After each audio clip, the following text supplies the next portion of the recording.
Hello there, HQTs. Recognize this voice? No, I'm not Matt Richards, although we do sound eerily alike. For the children! First of all, how are you guys doing on this happening hump day? Hope it's been a great one for you, and it's got to be even greater. I've been off on some adventures for a little while, and I missed you all, but I am back and badder than ever. Bad meaning bad, not bad meaning good. And we are going to have a good time tonight, though, because we've got fun, we've got coins and cash coming your way. Cha-ching! Welcome, everybody, to the game that makes it rain. I'm Sharon Carpenter, your mistress of quizness, and I'm all about my business. I want to say a big hello to the HQTs I ran into at the Westminster Dog Show event over the weekend. I was there with my cats. True story. Oh, Chewy and Toffee, aren't they cute? Well, thanks for stopping by and saying hi, guys. You guys who were there. Okay, now we have a lot coming up for you this week, but first, you know, it's season 14 and victory is foreseen. I am holding out hope for you all tonight. It's a jackpot game, so there is money in sight. I see it right ahead. Here's what we've got in store for you for the rest of this week. Tomorrow is a big lineup of back-to-back fun and antics starting at 8 p.m. with HQX. Then we've got Friday Night Lights trivia for you at 9 p.m. Yep, on a Thursday. That's followed by a special Super Bowl word, so make sure you know all the phrases out there that have the word super and bowl in them. No, I am not kidding. Friday, HQ Tunes is back and it is Bieber night. Are you a believer? We'll be there at 9 p.m. on Friday. And Sunday, guess what? It's another edition of HQ Tunes. This time we're celebrating halftime music and performances. Can't wait to see J-Lo bring that flow on Sunday night. That's going to be big, isn't it? And so is our game. All right, now tonight we have 25 questions for you in this jackpot game. We have a prize question at Q11 with a ton of HQ coins to hand out, and another prize question at Q21 where we're giving away money. But if you make it all the way to Q25, you will win or split $5,000 in cold hard cash. There it is right there, 5K, just waiting for you with your name on it, I hope. All right, speaking of money, honey, this TV honey is plenty of money, and she is celebrating her birthday today. Happy birthday to the legendary Oprah Winfrey. Here's a little video to get you in the spirit. Can't wait to smell what The Rock is cooking. I think that Popeye's chicken sandwich has some competition. In the shallow, low, low. It's -2 degrees outside. What did you say?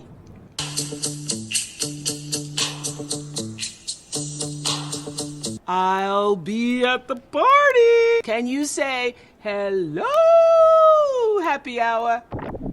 Bottoms up, Oprah. Cheers. Okay, now it's time to find out how well you really know the owner of OWN. So here we go. What is Oprah's biggest pet peeve? Is it spitting, chewing gum, or Valley Girl accent? That's not a Valley Girl accent, is it? I don't know what that was. But what's her biggest pet peeve? I can't stand spitting. But Oprah, what do you think? Oh, chewing gum. All right, well done. That is actually correct. Yeah, Oprah can't stand that gum chewing. Smacking our way onto the next question. What is Oprah most afraid of? Is it Jimmy Kimmel, balloons, or ghosts? What has her running scared? Jimmy Kimmel, balloons, or ghosts? What would you be afraid of? Oprah's just invincible, though. Oprah shouldn't be scared of anything. Balloons. Okay, I'm really impressed right now. Balloons, it is, guys. Most of you got that. Fear of balloons is officially called globophophobia. Now, I think ghosts are a lot scarier myself. Don't be scared now. We have just a few seconds left on the clock before the real games begin, so let's count it down. 11, 10, 9.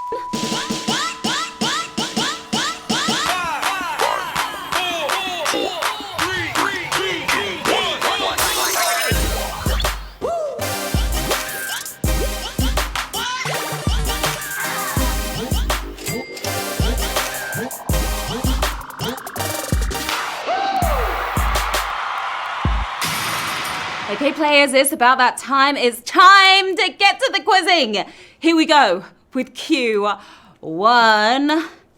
Hit me. Who is Hudson Bay named after? Henry Hudson, Kate Hudson, Jennifer Hudson. Which Hudson could it be? We always start you off with these terribly hard ones, don't we? We all love Jennifer Hudson, but you know damn well there's no bay named after Henry Hudson, the explorer. Of course, 70,000 of you exploring that one.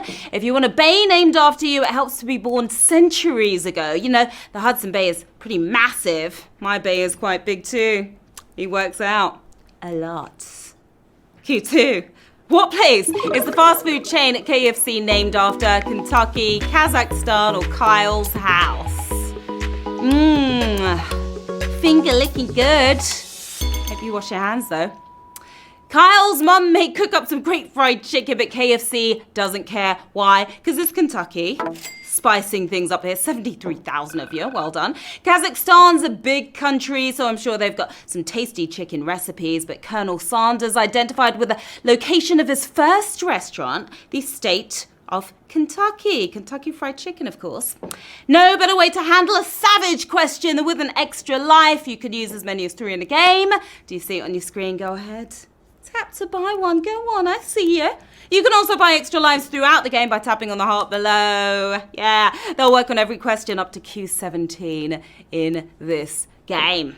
All right, Q3. What sport features a line of scrimmage? Football, basketball, baseball. Come on, you sports freaks. I know you know this. If you know nothing about scrimmage, you've just tarnished your image. It's football, and it's a touchdown for 71,000 of you. Webster's Dictionary describes scrimmage as a confused fight, and that pretty much sums up football for you. I'm very confused every time I try to watch, that's for sure. All right, Q4. Which film did Denzel Washington not win an Oscar for? Training Day, Fences, Glory. The great Denzel. I interviewed him actually at the premiere of this movie. And he was great. He deserves an Oscar for every single performance, but he was snubbed in this role. It's Fences. Did you make it over 44,000? If you did, that was a little tricky, wasn't it? Denzel has had 9 Oscar noms so far, including a Best Picture nod for a movie he produced, directed, and starred in. Fences. It got Viola Davis the trophy, but not him, sadly. Q5. Which is one of Judaism's high holidays? Is it Passover, Hanukkah, Yom Kippur? If you're Jewish and you don't know it, shame on you. If you weren't, for Passover, you must be higher than that holiday. Yom Kippur is what we were looking for. You're moving on, 35,000 if you are. Lots of special days in the Jewish calendar, but the high holidays are the ones that show face in the fall, starting with the New Year, Rosh Hashanah, followed by 10 days of Yom Kippur. Now you want to level up. Level up, level up. As high as possible this season, add a point multiplier to help you reach your next level. Okay, they work on all the points you earn in this game. Go on then. All right, who's ready for the next one? You are. Q6. What musical term indicates a period of silence? Tacit, da capo, arpeggio. Shh. Shut up. Sometimes the HQ chat needs a period of silence too. I hope you tapped it. It's tacit. Tacit is the answer. 29,000 of you knew it. Music to my ears. The answer here lies in a similar word. Ever heard of a tacit agreement? When you make a deal without even saying a word? Me neither. But when you see the word tacit on your music sheet, be quiet. Okay? Q7. Let's do it. Nintendo Shigeru Miyamoto has stated that Mario's last name is what? Mario, Jumpman, Nintendo. What's his surname? As we say back home. If you went for Jumpman, you guys up to something. But it's incorrect. It's Mario. That's his last name as well, apparently. Well played, but by 8,000, and that was a savage. 26,000 of you down. Get back up with an extra life. Mario was called Jumpman in the original Donkey Kong, but Miyamoto finally sided with the crummy 1993 movie and said his name's Mario, Mario, wherefore art thou, Mario? Where are you? Q8. The demonym for what Greek region sounds like an ignorant person?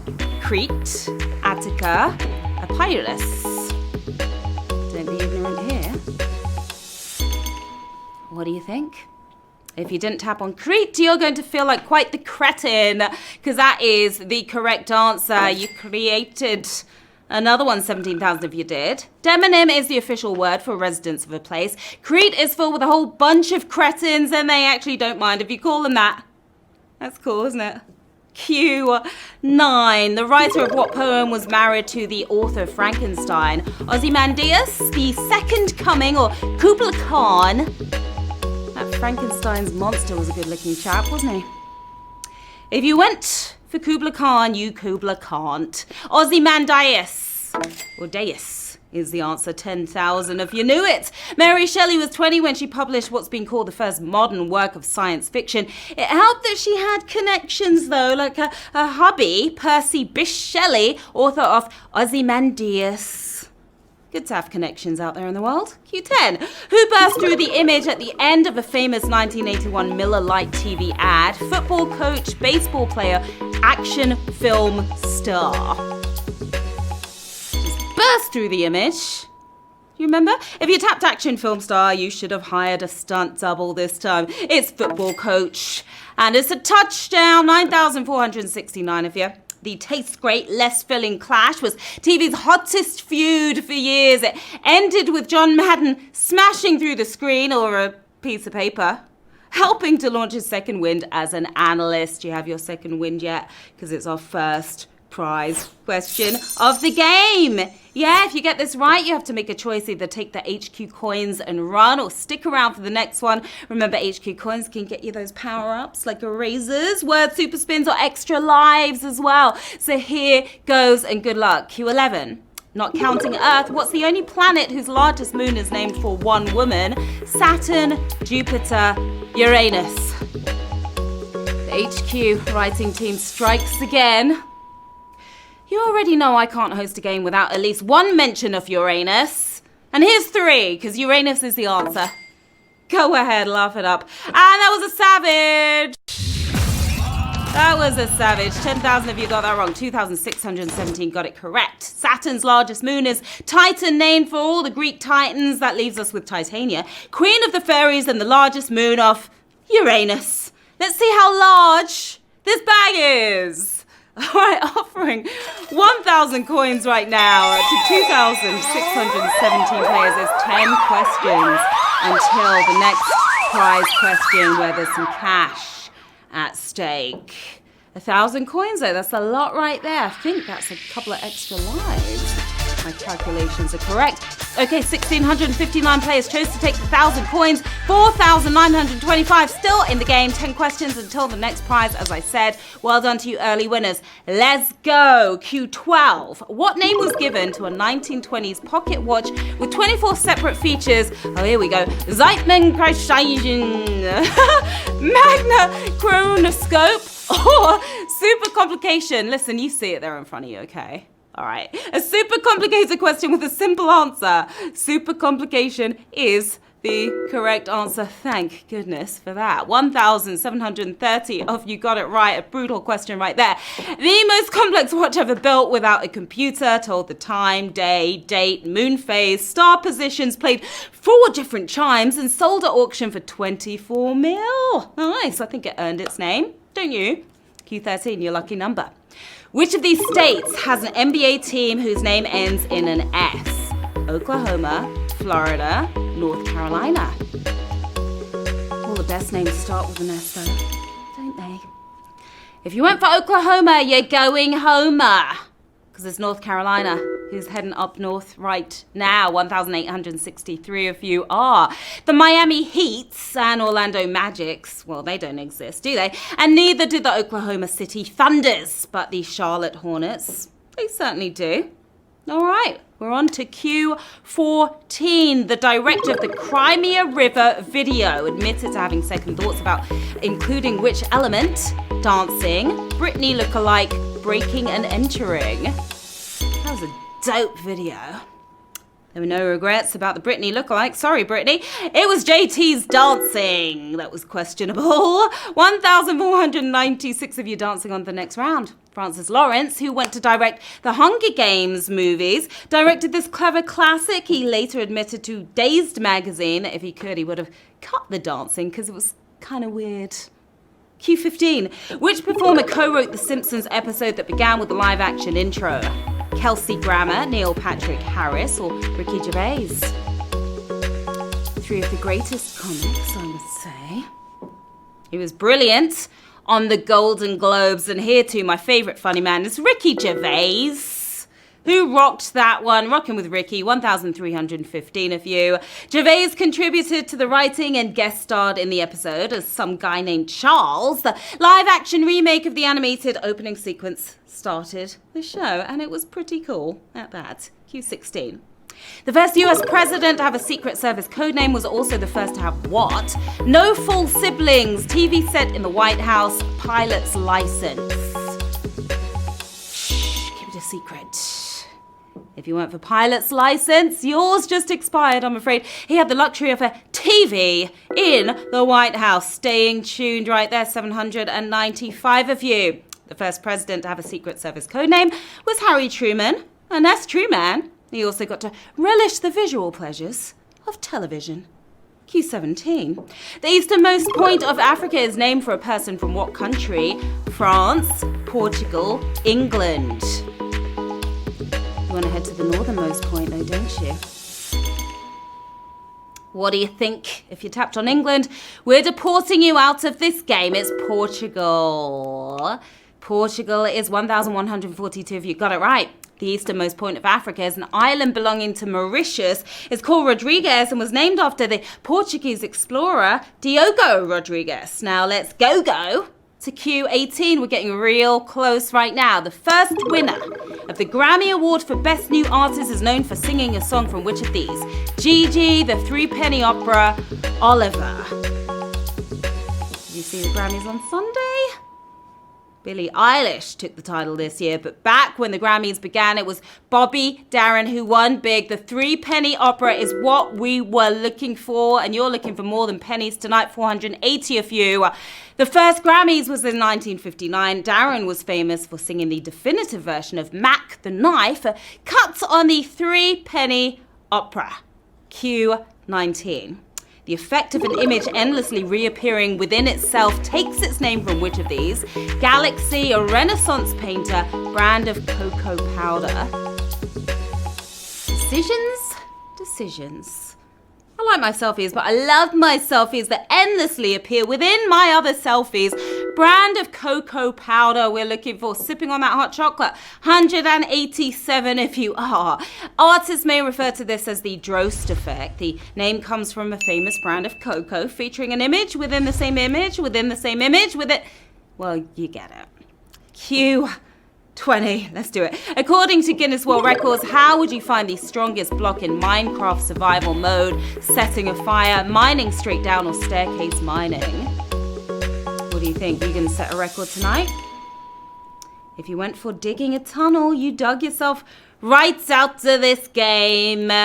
You've got to mine straight down.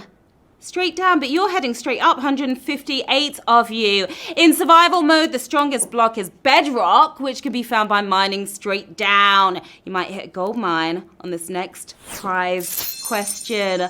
Money at stake on this one. All right, let's go Q21. Of these three countries, which has the lowest number of students per class in elementary education? Sweden, United Kingdom, or Japan?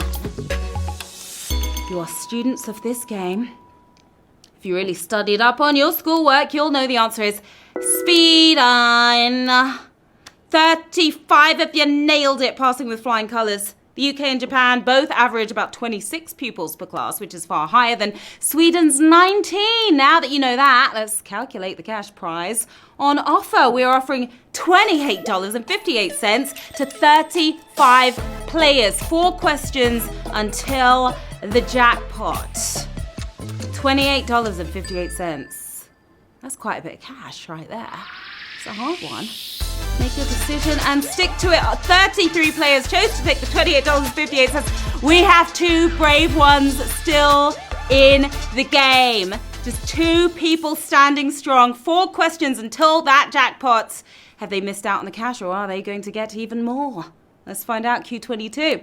In the Real Housewives canon, Scary Island refers to a trip that took place where? Miami, St. John, St. Bart's. Ooh, I'm getting scared now. If you really know your housewives, you know the scariest island is St. John. Did you get it? Did you get it? One person got it. One of you got outed on that one. No, it wasn't St. Bart's. You knew it was going to be a great episode just from the title, Sun, Sand, and Psychosis, but that's what can happen when Bethany and Kelly Ben Simon go head to head. Or Ben Simon. Scary indeed. 1 player left in the game. All our hopes and dreams riding on this 1 player right now. Q23, the earliest printed use of the word humdinger was about a celebration where? Florida, New York, Montana. Send your luck to our 1 player left standing. Do it in the chat. If you pick New York, it's time to find a new game because it's Montana. Montana is the answer. Did you get it? Oh my goodness, oh my gosh. You're doing us proud right now. Well done. Round of applause to you. In 1883, the first ever issue of the Daily Enterprise of Livingston, Montana, announced a humdinger of a jamboree. And in honor of that, I'm about to deliver a humdinger of a question. Sorry. Q24. 1 player still with us. Let's do it. Which African country's largest lake is named after a former president? Nigeria, Kenya, Egypt. Just have to get through these last 2. $5,000 will be yours if you make it happen. Might as well go jump in the lake if you don't know this one. Egypt. Did you get Egypt? Oh, yes, you did. You nailed it. Well done. Kenya's largest lake is named for a tribe, and Nigeria's largest lake is Chad. Egypt has Lake Nasser, as in the former president. And now it's time for me to present the final question. We're heading into the final round with just 1 player standing strong. We had, almost 90,000 to begin with. There's Aggie 42 left in the game. Aggie 42. Send your luck to Aggie 42 in the chat right now. $5,000 up for grabs. Best of luck to Aggie 42. We're doing it Q25. Which of these has not been a name officially allocated to an asteroid? Thomas, Sarah, Andrew. You're going to be heading into outer space if you get this right. Aggie 42. Our hopes and dreams are with you. Now, we all know at least a dozen humans with each name. But which one is not an asteroid? Let's see. You do have a Sarah, but is there a Thomas? There's an Andrew Brown, but is there just Andrew? A bad name for princes. A great name for asteroids is Andrew for the win tonight. And oh my goodness, oh my gosh. No winners tonight.